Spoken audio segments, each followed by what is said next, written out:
Skoda has sold nearly 4 million Octavias so far.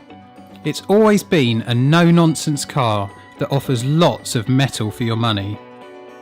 Now a new third-generation Octavia is here. It's even bigger, but also more sophisticated and more expensive. Has Skoda messed with its winning formula? Now you probably know that Skoda is part of the giant Volkswagen group, and that underneath this new Octavia is actually the latest Mark 7 Volkswagen Golf. But that's a good thing, as it gives Skoda access to a range of very impressive engines. The car I'm driving today is the best seller of the range, the 105 brake horsepower 1.6 diesel. Its exhaust emits just 99 grams of CO2 per kilometre, low enough for free car tax. That's a strong incentive, especially for company car drivers. And on the road, this very efficient engine feels punchy enough to keep pace with traffic. I'd go for the 1.4 petrol instead though. It's more powerful and more refined, and although fuel economy isn't as good, it's £850 cheaper to buy in the first place. Read our guide to choosing between petrol and diesel cars and use our free cost calculator to work out which is best for you. It might share its oily bits with the Golf, but the Octavia is much longer and much roomier inside.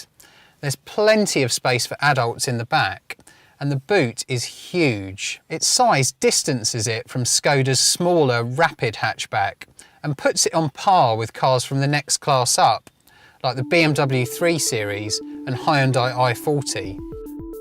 Build quality wouldn't shame the likes of BMW either. The Octavia is well made and well equipped. Even basic S models get Bluetooth, a DAB radio and a touchscreen media system. There are also loads of features that make this car easy to live with. There's a refrigerated glove box to keep your sandwiches cool. There's an ice scraper here inside the fuel filler, great for winter mornings. And we know which members hate those puncture repair kits and want cars with a full-size spare wheel. And that's exactly what the Octavia's got. That's all very sensible stuff, but perhaps the most surprising thing about this new Skoda is how good it feels from behind the wheel.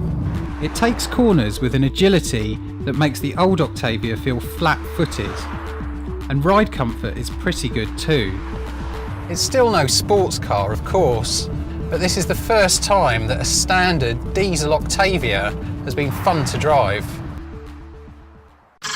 We've had hundreds of comments from happy owners of the previous two Octavias in the Which Car survey, the largest of its kind in the UK.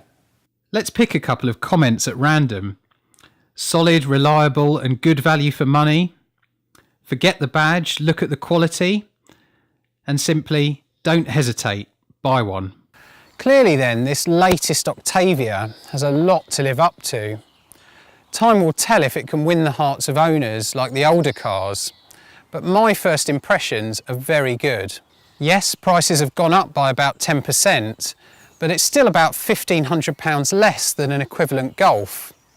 For a car this spacious and sensible, that's still great value for money.